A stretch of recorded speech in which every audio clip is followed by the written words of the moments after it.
Armchair Explorer is a part of the Voyescape podcast network. Check out all of their shows from around the world at voyescape.com. This episode is sponsored by Smart Travel, a new podcast from NerdWallet. You know, we've all got that one friend, haven't we? That one who finds all the best travel deals, picks the right cards, and somehow ends up in first class for the price of coach. Well, now you can be that friend because Smart Travel is like him or her, but in podcast form. They cover all things travel finance, like how to get real value from points, not just a tiny little reward at the end of checkout, or which flight deals are actually deals and not just clickbait, or when that convenient travel bundle might actually be a hidden tax in disguise, all that stuff. So travel smarter and spend less with help from NerdWallet. Follow Smart Travel wherever you get your podcasts. Hey guys, welcome to the Armchair Explorer, where the world's greatest adventurers tell their best story from the road. I'm Aaron Miller, I'm a travel writer, and this episode, we are going to the Indian Himalayas to walk in the footsteps of the Anwals. It's a trip I have wanted to do for years and years, and I cannot wait to get there. Are you ready? Yeah, me too. Let's go. The Anwals are the last remaining migrating, or transhumans as they call them, shepherds of the Indian Himalayas. And what they do is each spring, as the temperatures begin to get hotter, as summer approaches and the grass begins to die out in the lower valleys, they gather together these huge flocks of sheep collected from all the individual different villages in the valleys. They gather them together into one big herd and they begin this migration, this trek up into the higher ground, into the foothills of the Himalayas. And then they just stay there. They camp with them all summer long, watching the sheep and protecting them for all the villages below. And they won't return again until autumn. And we are going to follow in that migration. And we're going to do it in a really, really special way. We are going to be staying with them. We're going to be walking with them. We're going to be staying in their villages. We're going to be meeting their families and their communities. We're going to be learning about their unique way of life, a way of life that has remained pretty much unchanged for generations. And we're going to be passing through some of the most stunning scenery on the planet. It's a really inspirational story. It's an amazing adventure, and we're going to be in good company for it. Juliet Rix is an award-winning travel writer. She's a journalist and author. She's a broadcaster. She worked for the BBC for a number of years, and she just has a lovely way with words. So sit back, get comfy in that armchair, close your eyes, and dream, because we are about to go walking in the footsteps of the Anwals. But first and super quickly, I just want to say, if you are enjoying the show, please do me a big favor and recommend it to a fellow explorer, a fellow adventurer, or just someone that needs an escape. We are building a community of people that love the outdoors, that love travel and adventure, that love discovering new cultures and new ideas, and want to celebrate the amazingness of this planet by just jumping headfirst in. If that sounds like you, please connect with me on Facebook at Armchair Explorer Podcast is the page, and Instagram at Aaron M. Writer, AARON M. Writer. Please also sign up to the newsletter at armchair-explorer.com. Every month I send out my recommendations for the best adventure travel trips coming out. I also put out my top 5 travel and adventure podcast episodes to listen to that month, which is really cool. Not just my stuff, of course, but kind of curated lists of the stuff that I've been listening to and really, really loved. Finally, I want to give a shout out to Village Ways. You're going to hear about them in this episode. They're an incredible company who are working with the Anwals to develop sustainable tourism in the region. And that's the kind of tourism that I want to promote. It benefits the destination and the people that live there as much as it benefits you, the traveler. But for now, let's put all of that just to one side, because we have just arrived in India, in Delhi, one of the maddest, most crazy cities on the planet. And it's the start of our journey to the Himalayas, where the last of the Anwal shepherds are bringing their herds to higher ground. I'd never been to India. It's somewhere I'd wanted to go to for years and years. And to go and do it in a way that got me away from the tourist areas. I mean, it was great to see Delhi, don't get me wrong, and I did make sure I got a bit of time to do that, and I did make sure I got to the Taj Mahal, but to also be able to do something that got me beyond the tourist trail, and to be travelling in a way that I knew was helpful to the people I was meeting rather than having a negative impact, was a fantastic feeling. So I had set up a few things in advance, including a bike tour. Now, that may sound completely mad to anyone who knows anything about Delhi. That is completely mad. Now, I've not been to Delhi before, but I have been to India. I went backpacking around there in my 20s. It was an amazing trip. It's an amazing country. And I have been in a taxi in India. And without exaggerating that story, even just a little bit, it was one of the closest I've ever come to death in my entire life. Just picture a single lane road in the middle of night with 3 lanes of traffic overtaking each other on each side, headlights blaring, cows, tuk-tuks, motorcycles, horns everywhere. It's like the road equivalent of a bare-knuckle brawl, but with less manners. And that's what she's riding a bicycle into. So you get up really early and you go out and you get on these bikes in a little group and you go around the old town on bikes before most of the traffic gets going, although I have to say by the time you're coming back, it's fairly crowded. But frankly, there's so much traffic that it doesn't actually move that fast. And quite a lot of it is pedal power. They're quite used to pedal power. So although you're in amongst everything from tuk-tuks to oxen, I actually felt less unsafe cycling in Delhi than I do in London.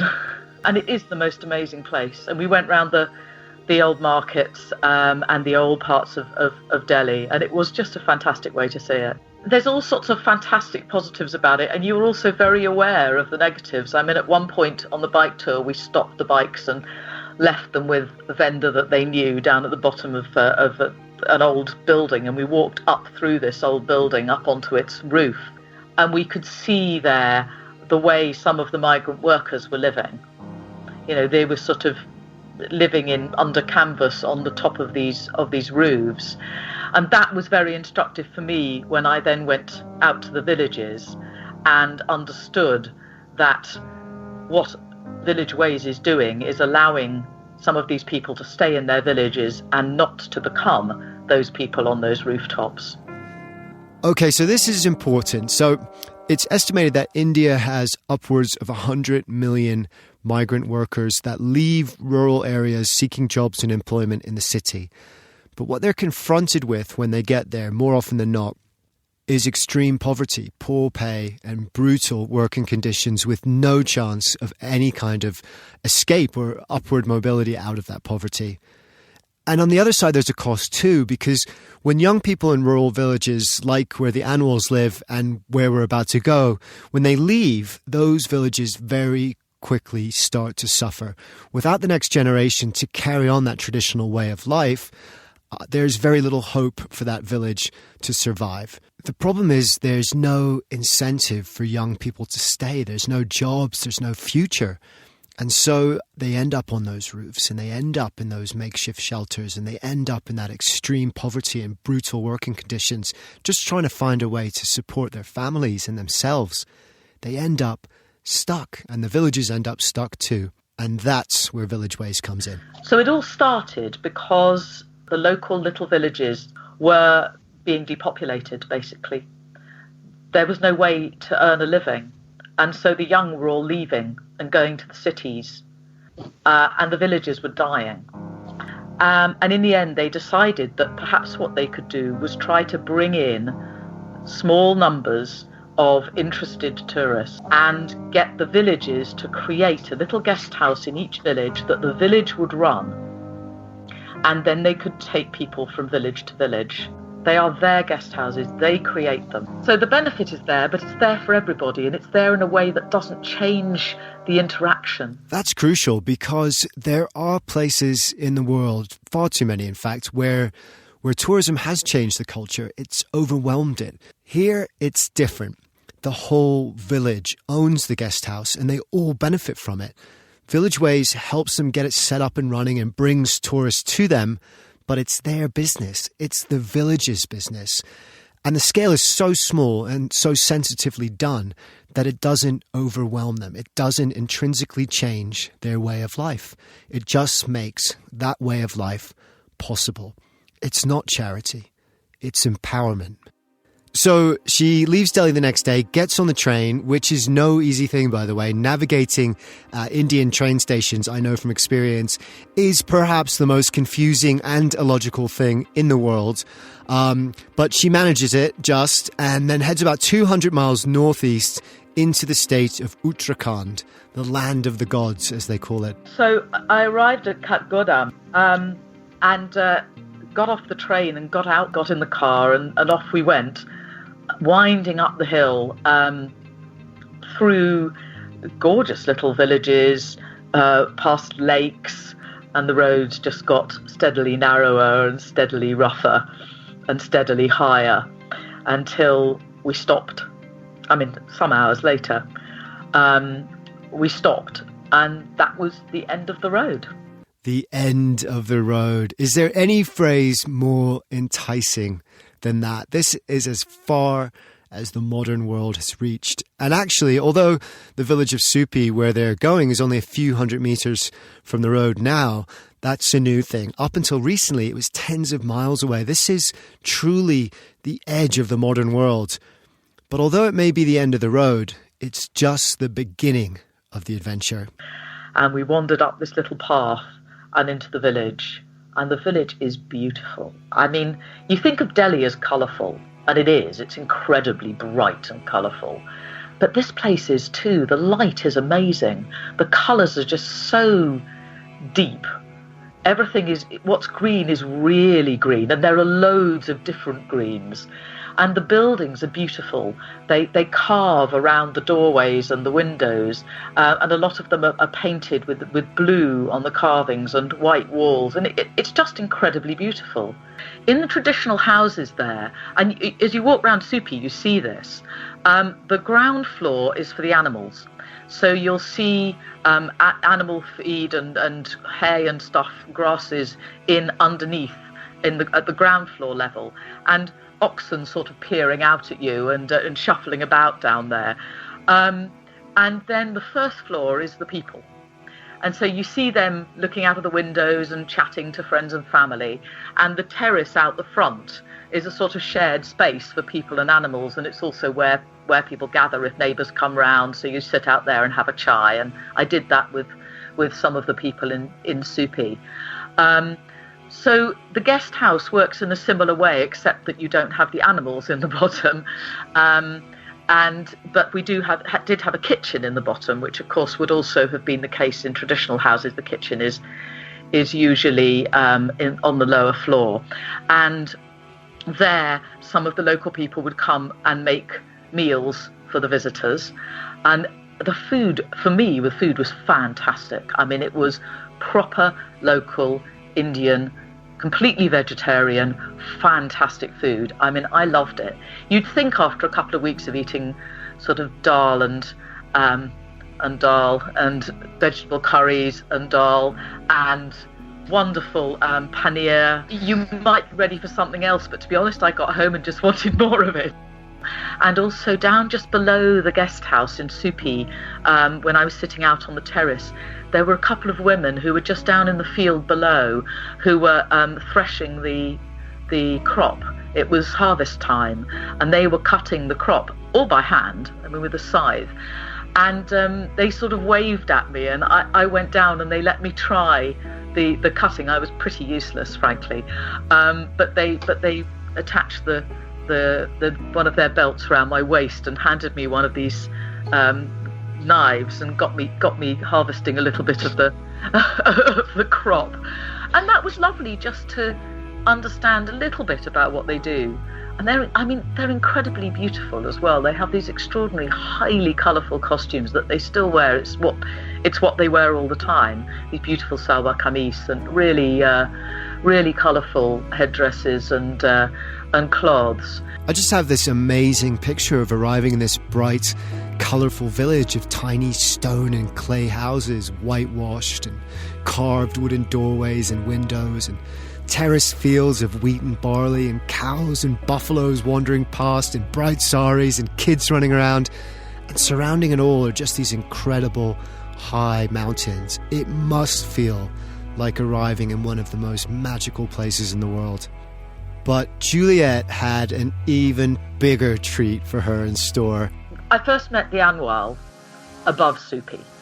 So my guides and I clambered up through, and I think it's probably a waterfall in the summer, but we clambered up this sort of green bouldery slope and eventually came to where the Anwal were.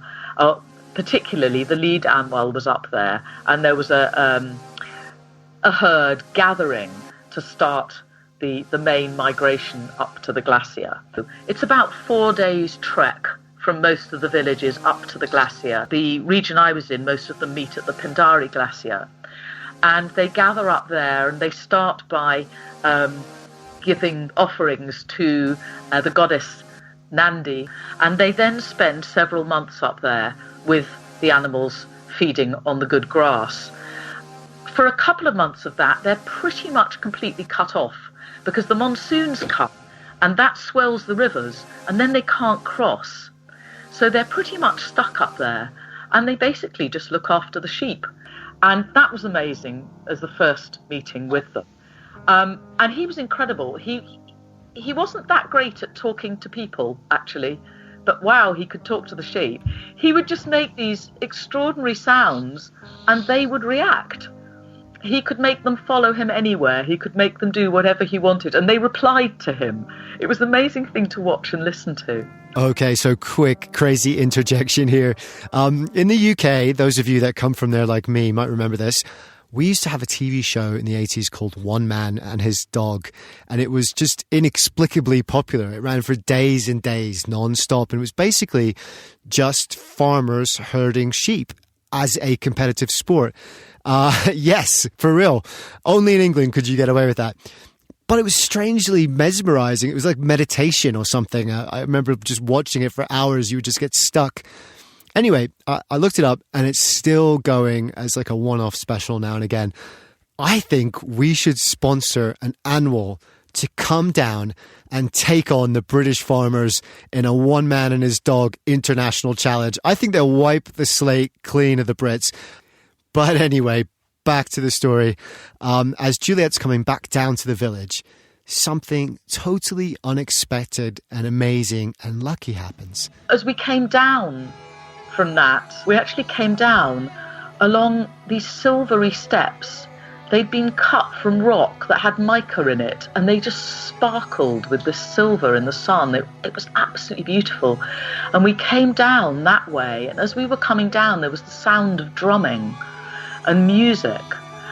And there was a wedding going on in the village. And it was incredible. I mean, the colour and the sound, and the whole village was gathered around one particular house that was covered in flags and bunting.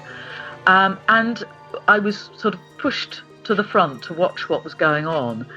And people with women with this fabulous golden jewellery, and the bride and groom beautifully dressed, and this saffron turbaned priest who was running the whole proceeding. And they were doing all sorts of rituals, walking 7 times round this little fire. And later on, we saw them partying and drinking in a different house because they go from one relative's house to another. And then there was a bit of dancing. And then we saw them going off, and the bridegroom on a white horse, which is the traditional thing, and the bride carried in a pink sedan chair. And just a remarkable thing to be involved in. So lucky and so amazing and colourful. Juliet has some great pictures of this, by the way, that I'll put on the website and share on social media, which I think you'll love. And also just so fascinating to see something like that in a totally authentic and real way. This isn't dressed up for tourists. This isn't some show. This is the real deal. So after the wedding, the next day, it was time to move on to the next village, which is called Kaljuni. And of course, there's no road, so the only way to get there is on foot, which is lucky because it's some of the best hiking you'll ever do.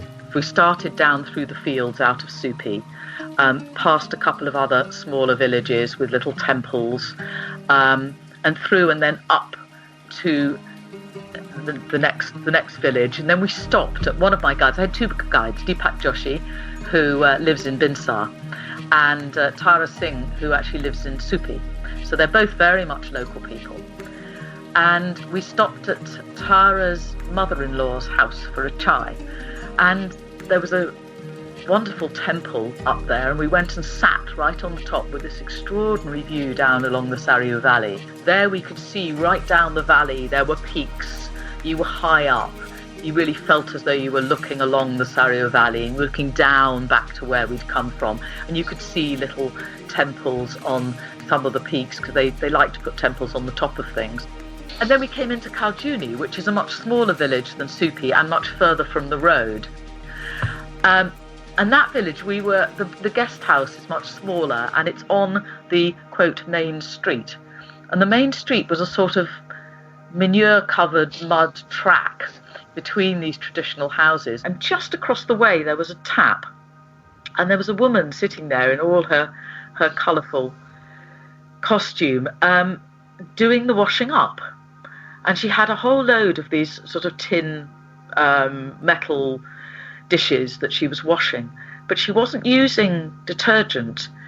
She was washing them in the traditional way with ash, and so it was all black, and it was fascinating to watch. Completely different, no soap, nothing that was going to do the environment any damage, of course. It's the little things, isn't it? Sharing chai with Tara's mother-in-law, watching the world go by. Oftentimes we think about the big things we're going to do on a trip, the highlights, the famous sights. But more often than not, the things that really touch us and stay with us are the little things, the everyday things. A simple gesture, a smile, a shared meal, a drink, a hand patted on the back, a new friend. Just a moment of stillness when you're truly present and take in where you are and how lucky you are to be there, how lucky you are to be alive. And that is what really matters. And that's also what I love about this trip too. You're not special here. You're just a part of the village. The highlight is the everyday. From Kaljuni, we then went up, out of the village and up to an Anwal camp quite high above the village. And that was the one night I spent, as it were, wild camping. I mean, when I say wild camping, some of the people from Supi had come across bringing tents and things which they set up for us. So, I mean, it wasn't exactly a hardship, but they had set up little tents just above the Anwal camp. So the Anwal camp has some brick walls that helps them contain the herd when they need to, and they sleep in these sort of lean-tos. The people do, and their dogs often. And so there was a little Anwal camp there, and we camped next to it. There was a campfire there. They cooked for me on an open fire. So I had supper sitting in the pitch dark around this little campfire that they'd made for me, looking at the golden eyes of their dogs, which shine in the light of the fire. It was quite astonishing to watch that around you. And overnight, I woke up to this real ruckus. I mean, the dogs have bells around their necks, so I could hear these bells going and the dogs barking. And very close to my tent. I was thinking, I wonder what's going on here. And then there was heavy footfall and men's voices. I thought, I think I'll stay put. And then it all calmed down and went quiet again. And in the morning, I woke up to cuckoos and the sound of a woodpecker pecking at a tree. Quite peaceful. And I came out and I asked them, what was that all about? Oh, they said, complete matter of fact, there was a leopard. It's okay, no harm done. The dogs saw it off. Okay, I've heard of wild camping, of course, I love it. But camping with leopards, that may be a little too wild for me. But even though she just missed seeing the leopard, which actually would have been very cool. And by the way, how hard are those sheepdogs, by the way? There's no way my little miniature schnauzer would be out chasing a leopard around in the middle of the night. He would just be cowering in the sleeping bag with me. So she missed the leopard, but she did meet someone there who was very, very special. The other wonderful thing that happened at that camp was that I met another of the Anwal, whose name was Man Singh, and he was wonderful. And he turned out to have been an Anwal since the 1960s, and he was marvellous. He had these incredible intelligent eyes, and he was just on everything, and he just clearly knew so much and was interested in everything. And so I asked him about his life, and he said, he'd gone to primary school, and he said, I was a good student. And in fact, he had actually got to his 5th grade 2 years early. He was really bright as a kid, but his family couldn't afford for him to go to secondary school because the nearest secondary school was 40 kilometres away and there was no road. So that meant that the only way to go to secondary school was to live in the town. And that's expensive. But he couldn't do it. So his education ended at the end of primary, which was 2 years earlier than it should have been. So he was really young when he stopped going to school. So he became an Anwal. And I said to him, do you resent that or regret that? And he said, no. He said, I would have liked to continue at school because I was good at it and I enjoyed it. But actually, being an Anwal is really good. It's really peaceful. It's relaxing. I watch the sheep. I watch the birds. And he knew his birds. My guide had a bird book, one of the Oxford bird books for the area, and we started flicking through it. And I said to him, what's your favourite bird? And he said, the monal pheasant, which is a fabulously colourful bird that you get in this area. And we did see it. And he also, as we were flicking through, there was one called the Himalayan quail, which said next to it, presumed extinct. And my guide said, well, I've seen it, and so's he. And the Anwal nodded, and they both agreed that they'd seen it up higher up where the Anwals go. So he was remarkable, and he was actually quite happy being an Anwal, which was lovely. It's interesting, isn't it? We can get so caught up with our sense of purpose being linked to career and status and society and how they judge us. But here's a man who's clearly intelligent, exceptionally intelligent, and yet he's not dissatisfied with the so-called simple life he's been given. He's grateful for it, grateful for the peacefulness of it. The very thing that we might call simple as a derogatory term is a positive to him. He's living his life in peace at a pace that's in tune with the natural world around him. It's not an easy life, but it's a life that he's grateful for, and it's a life that is well lived. And I think there is something that we can all learn from that. And then the next day, I actually walked with the Anwal as they went to take the flock to higher ground. Man Singh wasn't actually going that day, but his son was, and a couple of others, so we went with them. And I have to say that was huge fun. People say sheep have no character. Not this lot. They were great. They were all over the place. They were chatting and munching and curious, wanting to know who this weird extra person was who was walking with them. And the goats even more so. And the goats are hilarious. If they can climb something, they do. And they would jump up on any kind of rock and then sort of leap off with these extraordinary sort of flying leaps. They were just huge fun to watch. And so we walked with them. And actually, I forgot about the thinness of the air while I was walking with them because we were sort of zigzagging and just enjoying being with them. And one of my guides, Tara, actually picked up one of the lambs and was just really clearly very fond of it and passed it to me and said, here, hold this. And he told me that when he was a child, he remembered his father having sheep and how he would play with them and how they would go off every summer with the Anwal. And so we walked with them for quite a while across the sort of side of the mountain and looking down at the valley. And then they sort of went off because the sheep were feeding, and we carried on up and ended up heading for the ridge between the Saryu and the Pindar valleys. We were climbing up and we could see there was a little sort of shrine with flags flying, a bit like you get in Tibet, same sort of thing. And we were heading for that and climbing up. And suddenly we came across the top of the ridge. And I physically gasped because suddenly you had this incredible view. of all these Himalayan peaks. And they were just right there. It was as if you could almost reach out and touch them. It was genuinely breathtaking. Wow, it doesn't get any better than that. I mean, they say the best views are hard-earned, that you've got to work for them, and the harder you hike and climb, the better that view at the top. And, you know, that can be true for sure. But for me, the best views, I think, have depth to them, that a depth that goes beyond just what you see. Because when you immerse yourself in a place, in a culture, in a people, even for just a short time, that view becomes infused with those people, with their history, with their beliefs, their myths, their way of life.